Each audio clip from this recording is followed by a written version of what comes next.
Bonjour, très heureux de vous retrouver sur Face à Face, l'émission de TV10 Angers, une émission citoyenne. Je suis Juliane Japper et j'ai la chance aujourd'hui de recevoir Madame Catherine Chabot, une citoyenne aussi engagée. On va avoir un dialogue libre entre citoyens heureux et actifs dans la vie de la cité. Bonjour Catherine. Bonjour Juliane, merci de me recevoir.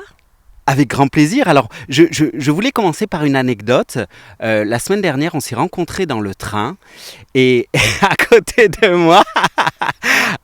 moi, j'ai un homme qui me dit mais c'est Catherine Chabot, c'est peut-être une des femmes, donc il vous reconnaît et il me dit c'est peut-être une des femmes qui a le plus de courage au monde. Non, c'est une anecdote réelle, Catherine. Et peut-être pour vous présenter, vous pourriez en même temps commenter cette anecdote.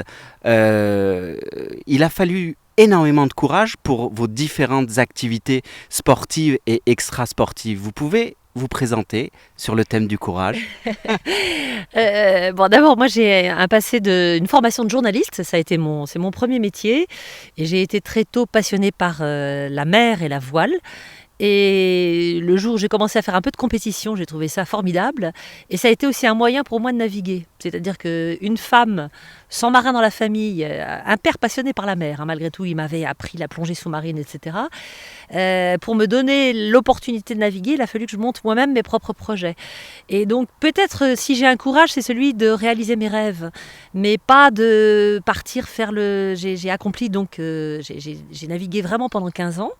J'ai couru notamment 2 fois le tour du monde en solitaire et sans escale qu'on appelle le Vendée Globe, hein, qui repart là en 2016, le 6 novembre.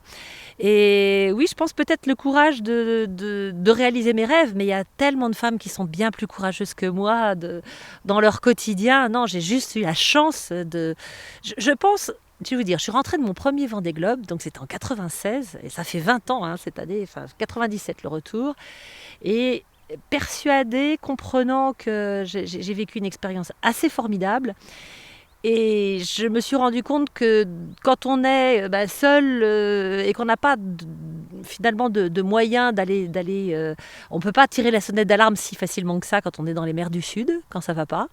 Il faut vraiment trouver les moyens en soi quand on a des problèmes. Et on trouve toujours des solutions. C'est ça qui est assez formidable. Et je suis rentrée, depuis ma devise, c'est les rêves sont réalisables à condition d'entreprendre et de persévérer. Alors peut-être le courage dont j'essaie de faire preuve aujourd'hui, c'est plutôt en termes de persévérance, parce que je trouve que depuis je mène d'autres projets. J'ai essayé, on en parlera peut-être, de mettre en œuvre un bateau éco-conçu. Aujourd'hui, je mène une mission pour le ministère de l'écologie. Je trouve que tout est difficile et rien n'est facile à mettre en œuvre. Mais j'ai des convictions. J'essaie d'être une femme, effectivement, une citoyenne engagée. Et j'ai toujours ce souvenir que les rêves sont réalisables à condition d'entreprendre et de persévérer. Donc j'essaie d'entreprendre et de persévérer. Alors justement, oui, on va en reparler de vos différentes activités. Vous êtes au cabinet de Ségolène Royal. Vous avez un poste d'ambassadrice de la mer et des océans. Là, les combats que vous menez, est-ce que vous pouvez nous les expliquer? Et on en parlait tout à l'heure justement un peu en off. Est-ce qu'en France, on a une mentalité qui peut-être ne considère pas assez les personnes de la société civile qui sont engagées comme on peut l'être? Alors d'abord pour préciser, je travaille au ministère de l'Environnement, de l'Énergie et de la Mer, aux côtés de Ségolène Royal, et j'ai eu la chance qu'elle me propose ce poste l'an dernier. Je ne suis pas au cabinet de la ministre, j'ai un poste de délégué à la mer au littoral, qui est un poste qui me permet d'être dans l'opérationnel. Il faut savoir que j'ai arrêté donc la compétition après mon deuxième Vendée Globe en fin 2001, début 2002. Et depuis ce jour-là, j'ai eu effectivement à cœur d'essayer, je découvrais le développement durable. En même temps, j'avais vu énormément de déchets en mer. Et ça m'a donné envie, je me suis fait la réflexion, non pas où sont les affreux pollueurs, mais comment en est-on arrivé là collectivement? Et qu'est-ce que moi, la journaliste, moi, la navigatrice, je peux faire dans le domaine? Donc j'ai commencé à monter un certain nombre de projets qui ont abouti ou pas abouti. J'ai notamment travaillé avec l'Université de Lorient. on a mis au point un navire, un bateau, une embarcation en fibre de lin, enfin totalement compostable, à vrai dire, en fibre de lin et amidon de pomme C'est de ce terre. projet-là, pardon, je vous coupe. C'était le début du projet du voilier du futur, où là, on a une démarche complètement globale sur le navire, hein, sur le bateau, où on réfléchit à réduire son impact, un bateau autonome en énergie, dont on traite les eaux usées, les peintures anti-fouling, on essaie de trouver une propulsion plus efficace, etc. Et pour répondre à votre question, chemin faisant, il se trouve que j'ai participé au Grenelle de la mer. Et effectivement, à partir le Grenelle de la mer, et suite au Grenelle de l'environnement, a été un moment important parce que tous les acteurs, on va dire, de la société civile et aussi de l'État ont partagé ce constat commun, que la mer était notre avenir, que la France avait un formidable rôle à jouer à la fois dans la connaissance, dans la préservation, mais aussi dans la promotion d'un développement durable des activités en mer et sur le littoral.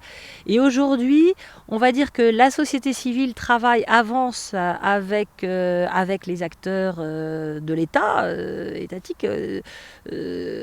Alors, pas toujours de manière très simple, hein, j'avoue que c'est pas toujours très, très simple, mais ça avance malgré tout. Ça avance malgré tout. Moi, je viens de passer, avant cette mission, j'ai été pendant 5 ans conseillère au Conseil économique, social, environnemental, à essayer là aussi de porter les questions de mer et d'océan. Alors, c'est des questions qui ne sont pas faciles à faire partager aux citoyens lambda, parce que la mer, c'est compliqué à comprendre. Et la mer, les gens, c'est Éric Tabarly qui disait, la mer, c'est ce que les Français ont dans le dos quand ils sont sur la plage. Ça n'est pas que cet espace dans lequel on contemple notre âme, c'est aussi un milieu extrêmement riche. Il y a une biodiversité formidable en mer, c'est beaucoup de ressources qu'on ne trouve plus à terre et qu'on va retrouver en mer, des ressources aussi halieutiques, alimentaires, mais aussi énergétiques, minérales, etc. Et voilà, donc petit à petit, il y a une prise de conscience du citoyen que la mer est importante et que la France, présente dans toutes les mers, dans tous les océans du globe, puisque la France, grâce à nos outre-mer, la France elle a un rôle formidable à jouer dans ce domaine. Donc voilà, c'est ça qui est à faire partager. Alors, on partage, hein, évidemment. Vous savez qu'on est très intéressé par la question des modèles de société, hein. En particulier dans notre think tank Sport et Citoyenneté, on travaille sur les personnalités inspirantes. Et évidemment, à vous écouter, vous êtes une personnalité inspirante.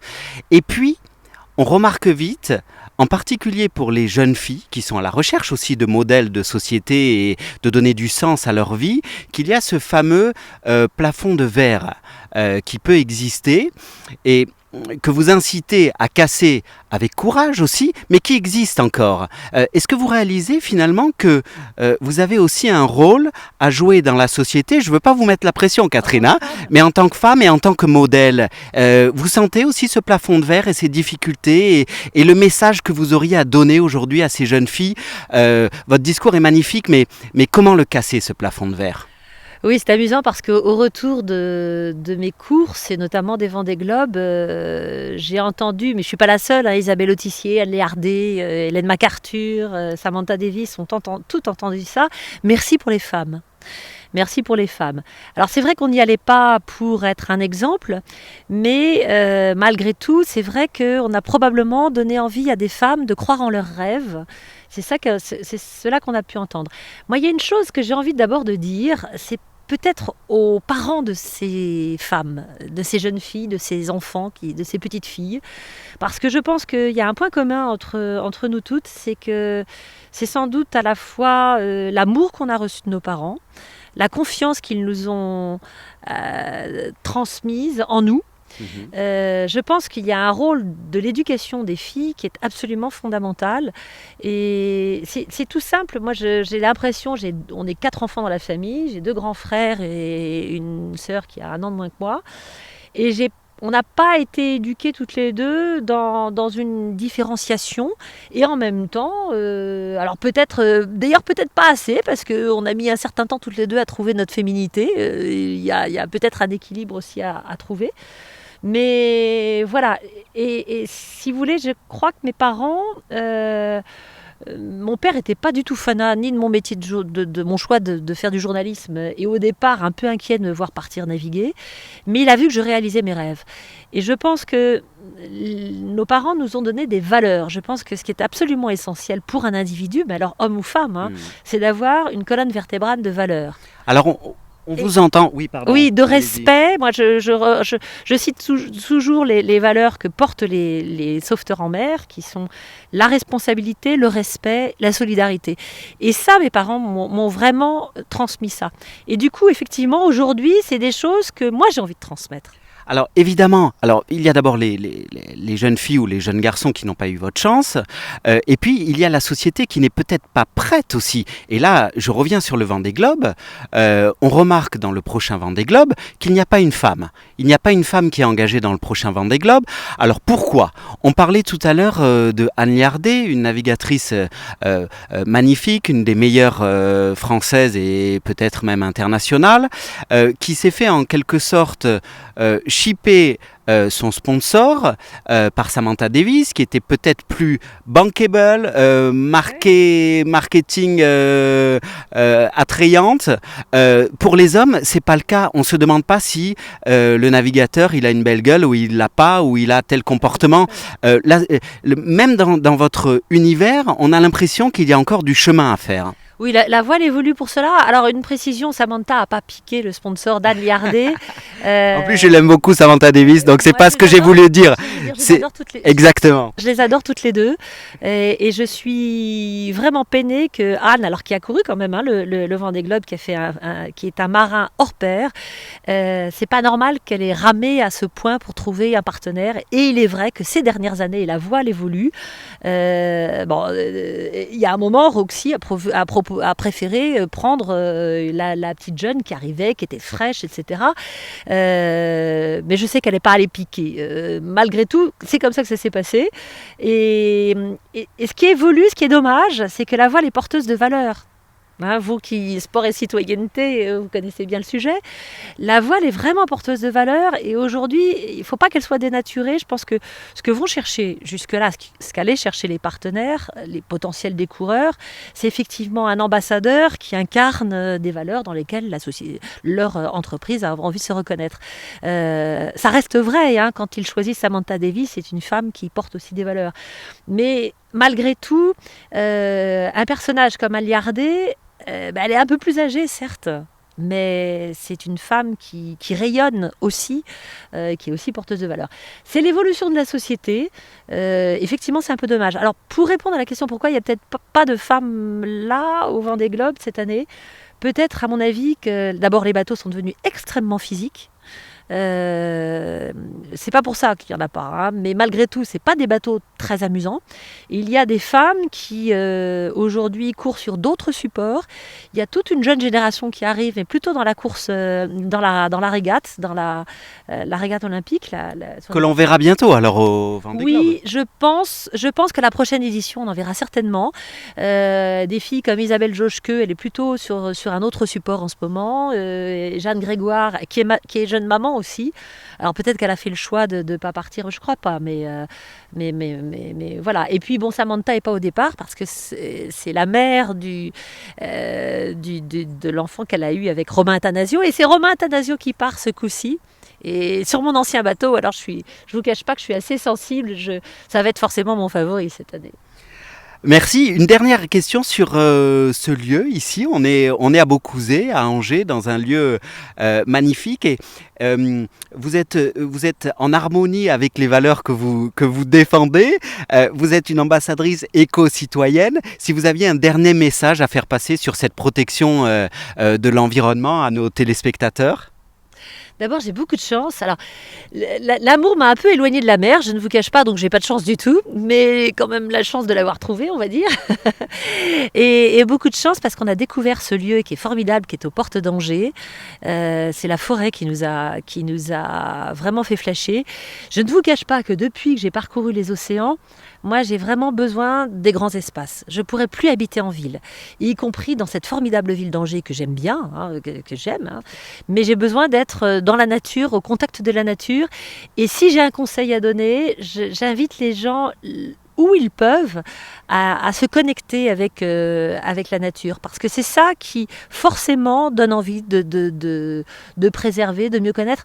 Je pense que l'être humain, il a besoin de cette immersion. Et moi, il y a un truc qui me manque là en ce moment, que j'avais en mer, c'est cette espèce de tempo. Quand on est en mer, on vit au rythme des dépressions, des nuages qui passent, des anticyclones, etc. Et on vit à un vrai rythme biologique qui est bon pour l'homme, un rythme biologique qui est plus lent. Donc peut-être dans les conseils, ralentissez, mais le conseil, je me le donne aussi à moi-même, parce qu'aujourd'hui, je cours un peu partout. Et gardez ce contact avec la nature, ça vous fera du bien. Merci beaucoup, Catherine Chabot. En tout cas, vous êtes très inspirante, on est certain, pour les générations à venir. On est très heureux de ce face-à-face. J'aimerais quand même, pour terminer, présenter évidemment votre livre sur le... Il n'existe plus, malheureusement. C'est pas grave, mais je suis sûr aussi qu'on va réussir à en parler sur cette émission face-à-face. Catherine Chabot, Possible rêve. Et puis... la question de femmes et sport aussi évolue. On voit qu'il y a des magazines et qu'il y a des choses qui se passent. On retrouve le dernier numéro de Women Sport qui annonce même d'ailleurs une conférence organisée avec Sport et Citoyenneté et la FDJ sur les femmes et le sport. Je vous invite à nous retrouver le 29 novembre à Sciences Po Paris. Et puis merci Catherine, le dernier numéro de Sport et Citoyenneté sur le sport et les droits de l'homme avec un grand H qui inclut donc évidemment le droit des femmes. Je suis très heureux de vous retrouver la prochaine fois dans Face à Face, l'émission sur TV10 Angers qui, me dit-on, prend de plus en plus d'ampleur sur le web. Bonne journée, au revoir.